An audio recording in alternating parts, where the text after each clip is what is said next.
Welcome back, Callan listeners. This is Methodical Millions, episode 51. Cal, congrats on the new mic. It sounds awesome. We now have the same studio set up. So, Cal, say hi to everyone. So excited with using the new mic. So sorry if there are some issues we might be having, but so far so good. Awesome. No, it sounds great. So, I wanted to talk about the craze of the week on the internet. And what I'm seeing is talk about NFTs. And this has been all over the internet in terms of an online style auction where you can actually buy digital goods and own them. Have you heard about this, Cal? I did hear a thing or two about NFTs, but do you mind explaining a bit more what it means and what it stands for? Yeah, so the simple explanation, how I understand it, NFTs are built off Ethereum. So this is an actual use case for the technology we've been talking about. So we are now seeing crypto being used to own things. And it's been talked about as a store of value before in terms of smart contracts. And what we're seeing is digital goods being auctioned and sold and even resold. So the technology is called non-fungible token. And I won't go into the details of how it works necessarily because I still have to wrap my head around it and learn a little bit more. But there are people who are buying pieces of art, and the most famous one is Grimes. She's the music artist who made a digital video clip, let's say 10 seconds long. There's a couple of Earth and Mars. We'll link some sites in the show notes where you can find them all. But you can go on and bid and you can pay with Ethereum, and people are bidding like tens of thousands of US dollars, if not more sometimes. And a lot of it's animation style art and things like that. And it's really cool because for years, I grew up in the age of piracy where things were downloaded because software is essentially just unlimited copy. There was no value assigned to things. It was downloaded for free. And that wasn't the conventional way. So for years, you would buy digital songs on a CD and you put it into computer, and there would be DRM software, so software that protects against illegal downloading, copying, but it would be siloed into this disk and you were supposed to own the disk and no one else. And there was laws around two people couldn't use it at once. And over years, that software got broken and people would burn CDs and copy them and start to essentially break that model. So the model was artificial. It was not a real protection. And it was just, well, don't do this or we'll sue you. Give us your $20 for the CD. And that was essentially how the marketplace worked. As file sharing became popular, people around the world who maybe weren't in the right economic situation or didn't have access to even the same music, I think it helped grow communities. People would download and share and all those kinds of things. So for years and years, that was the way to go. And since then, I think Steve Jobs was the first one to charge for digital music with the iPod. I think he broke the piracy model a little bit and swayed it in the other direction. So what he did was charge about 99 cents a song and people would buy it. But it was just a matter of pay and then you own it and then you have a library. And he was good at building that iTunes library into an iPhone ecosystem.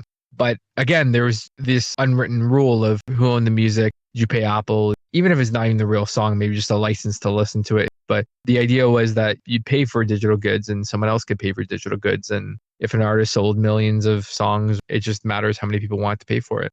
And what makes NFTs so interesting is because you could actually, in a sense, pirate it and screen record it and have it playing or something like that. But you don't get the clout behind owning. I think hers has a catalog of one of 300. So the way crypto works is you can set the contract to the amount you're selling, and it can be 10, it can be 1,000. But these are limited production.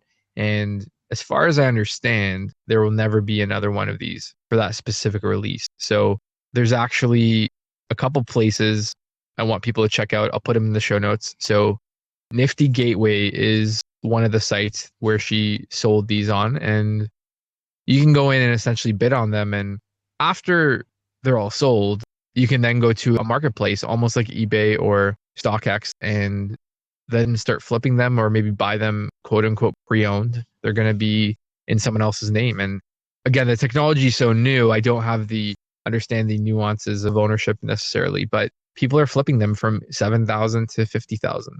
And it's interesting because something's going on there and something's happening. There's a real marketplace, whether it's a fad or inflated or it comes and goes. I think it's the beginning of a new technology where this will now become a new standard of how people transact and what the millennials or the connected Gen Z will start to trade and see as valuable. So the world is changing in front of us. That's what I want to talk about. It is a new phenomenon. I wanted to bring that to everyone's attention that this is going on. And I think she ended up making $6 million or something from it. So what do you think of that? Have you heard of anything about digital goods and them being sold? Brilliant. That's a wonderful concept, in my opinion. I think casually you and I were talking one day, and the NBA did something similar with video clips of certain shots for players doing certain games of the NBA. Now, I don't know the details of it, but I did come across it online. So I think it's the same thing where that clip actually exists online. You can find it on YouTube, you can find it somewhere, but you do not own a proper official copy from the NBA. So again, I might be mistaken. Like you said, John, this is a new thing for all of us. But the way that I actually came across the concept was this. And I think that once you purchase that copy, then you own it. That's the original official release copy from the NBA. Now, it doesn't give you the rights, I think, to the video itself. But the idea of it is quite fascinating, I find.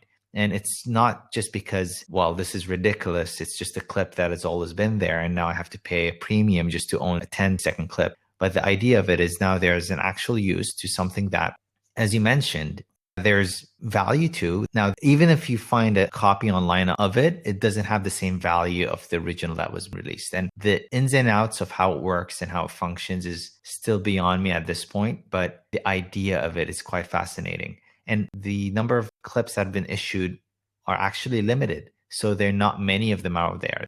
I don't know if they make duplicates. I think they do to a certain number, 1 of 100. It's something within those lines. But what's new to me is actually that you can use crypto to pay for it. And that's what fascinates me.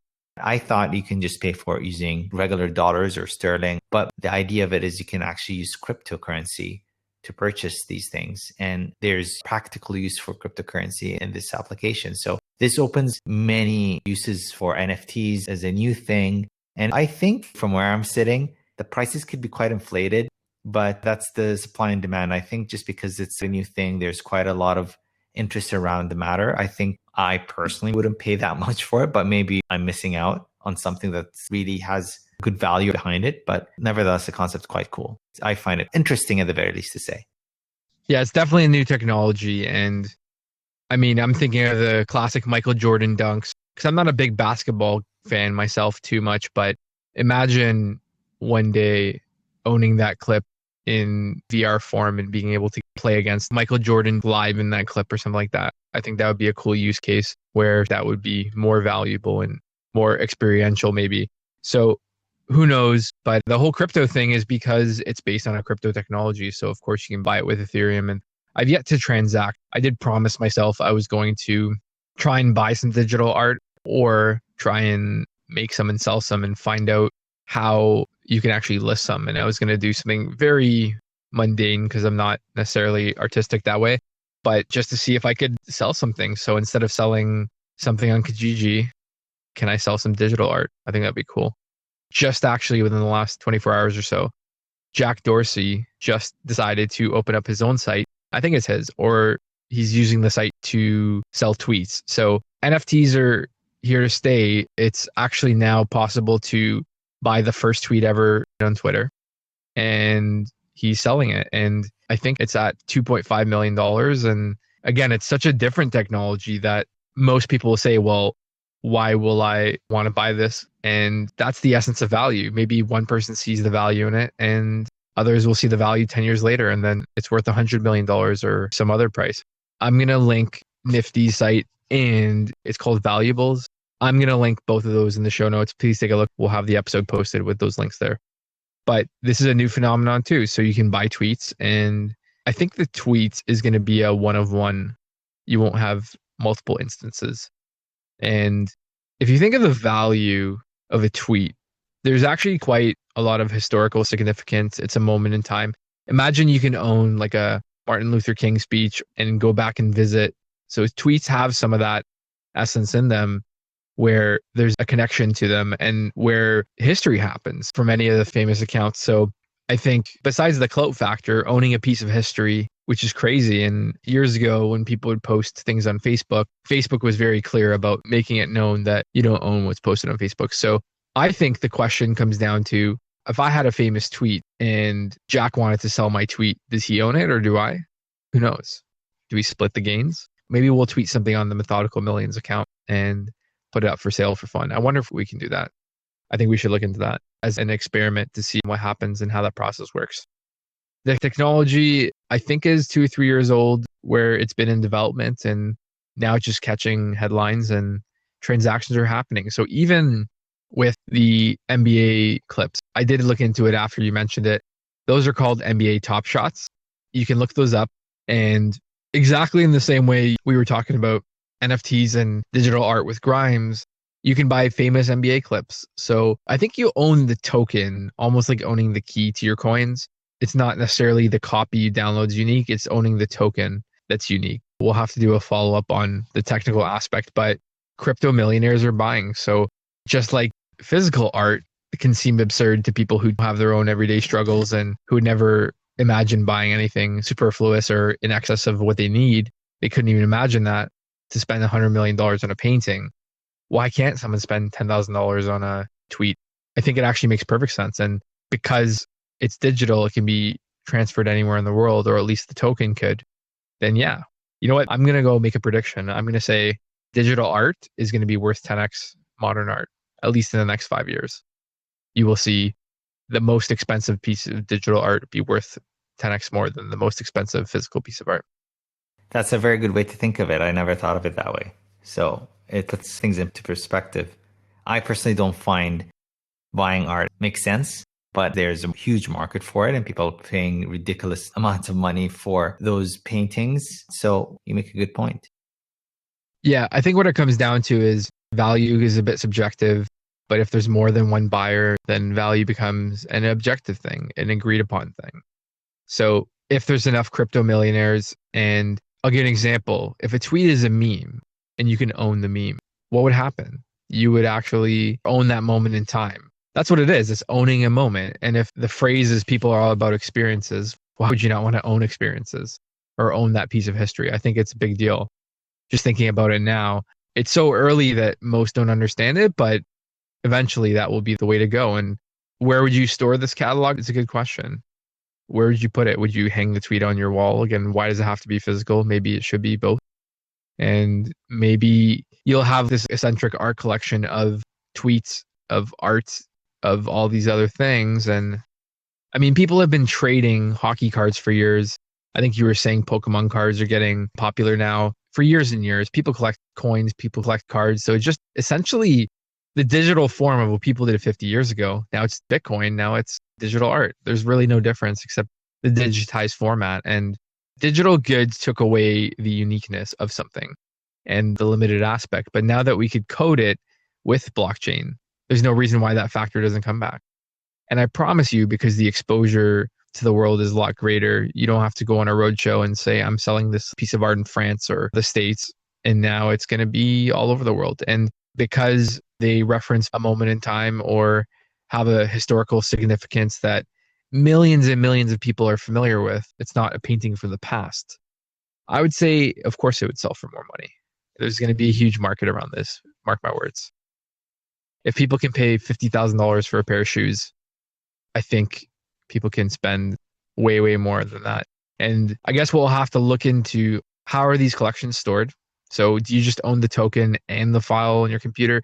Because I think any of these clips, I could screen record or download and all those kinds of things. So the inherent value is not necessarily in the art itself. It's owning the one of one or that piece in time. And we'll have to watch it closely. I think we should do a follow-up on which pieces sell and for how much. And I think Jack's tweet's going for 2.5 million, already millions of dollars for tweets. So it just depends on how important that is to you.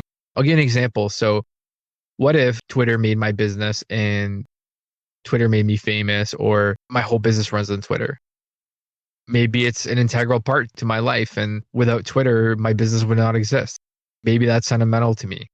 and maybe it made me $100 million. So would I want to spend 1% on that for the fun of it? Absolutely. To me, that's valuable. So I can think of a case where people are out there buying. So I'd be very careful to those thinking it's not a real technology, to them to maybe think outside the box and say, well, how could it be a technology that people would want?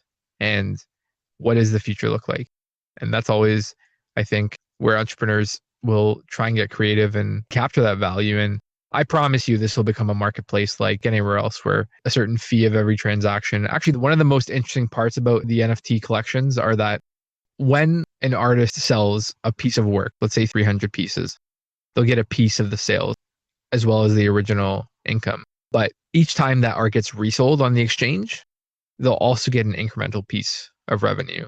So if your art's super famous and it got traded 100,000 times in a year, you're getting a piece of that each time. It's essentially a royalty play in the digital space that cuts out producers, it cuts out publishing companies, all those groups of people who want your money. It's essentially an agnostic platform where you can make money just for being a popular artist. So I think it's more empowering to artists, and people who want to make stuff can actually monetize themselves. And if you are creative, but you don't have the means to post things in a gallery, this could be it. This could be your break. This could be your idea. You can use that talent to make unique things. And how many cartoonists are there? How many artists, writers, maybe write a book and put it on there, maybe phrases, quotes, small drawings, anything. And my thought of this whole thing was, how many people have inspirational quotes hanging at home? Tons on your wallpaper. What if you could own that quote? Because again, I'm thinking of the use case where it's super sentimental, super important to your life. It's pivotal in getting you to your next chapter and where you want to be. I think that opens up a huge opportunity for that thing to be valuable to you. And if there's only 50, but there's 10 other million people in the world who find it valuable, yeah, that thing's getting bid up to an obscene amount of money. And we'll do a follow up on the mechanics of these tokens and where you store them, how you own them, how you transfer them. So I think we'll have to do a test, Cal, ultimately by trying to transact or buy and sell on there. Forward looking, you're essentially buying an idea or owning an idea instead of owning materialistic things. And if people have the chance to be ultra wealthy with crypto, which I think they do, a lot of people can get to this outsized version of wealth where things matter less. So maybe your house is a bit fancier, maybe you can move and relocate, but if you're connected to the internet and you're all about experiences and connecting with people you want to speak to, and you don't have the mental overhead of having to have a job or having to have things become meaningless. Why wouldn't you want to own one or two very, very meaningful things that are actually a part of history, that are a part of who you are, and they're an expression of your personality? I think that's the real value add there. That's really brilliant for content creators, what you mentioned earlier. Every time the NFT or token gets sold, that you get a fee out of it. You get like a royalty of some sort. So again, like I said, for content creators, just absolutely brilliant, I think. But a very quick question, and pardon my ignorance, is the only way to pay for these things through cryptocurrency, or at the moment, can you pay for it with regular money? It's a good question. I don't know the answer. I haven't transacted on there. I did sign up for an account on Nifty last week, and I was going to try and post some content, but there's a vetting process. So the way these content creators get chosen is through some kind of selection. The value of these items are posted in US dollars. So I'm guessing you might be able to buy it with US dollar. But as US dollars are digital anyway with your bank, I don't think the distinction is important. As long as you can have an agreed upon price or conversion rate, I think that's what's important, because there's thousands of coins, their spot price changes so much. And as long as you say, okay, well, 10 Ethereum seems like a fair deal today, then that's the price. Whether it's 10,000 US dollars or 7, 8 Ethereum is debatable. I don't think it's really that important. Probably another research question. Yeah, so I think the potential's there. We're going to link some things in the show notes. We'll link those two marketplaces. We'll link some samples of tweets and artwork for sale. And I encourage everyone to make an account. Just like I was saying, everyone should create a wallet. Everyone should try and make an account here and see where it goes. And you don't have to buy anything, but at least start to learn about it. It's probably the next frontier of what is big on the internet. I think it's a true monetization of I've heard Naval say this before. As people proliferate on the internet, people will be their own brand, their own content creator, their own personality, and all of that. I think this is just an extension of that. And it just adds a way for you to show off. If you have a personal car collection, you could post it on social, but it's kind of physically off to the side. Not everyone can look at it. But maybe your tweets are a catalog of your art and you can show it off to the world and you can show off what you own. And that's maybe part of it, part of your own expression and part of what you value. So I think that is going to be interesting to follow for sure. And if it's possible for the average person to create something, and if you are able to sell your own tweet, I'd honestly tweet something and put it up for sale, see what happens. It's probably going to be a sea of people, but I think it's worth trying. And some of the best ways to learn a technology is to practice it by doing. So I think that's the approach I'm going to take. Yeah, so I think we'll wrap it up there. I just wanted to cover NFTs, the whole tweets for sale thing, and encourage everyone to check us out. So with that said, let's wrap up today's episode. That was Methodical Millions, episode 51. If you'd like to follow future episodes, you can find us at methodicalmillions.com or info@methodicalmillions.com for episode feedback. Thanks, everyone.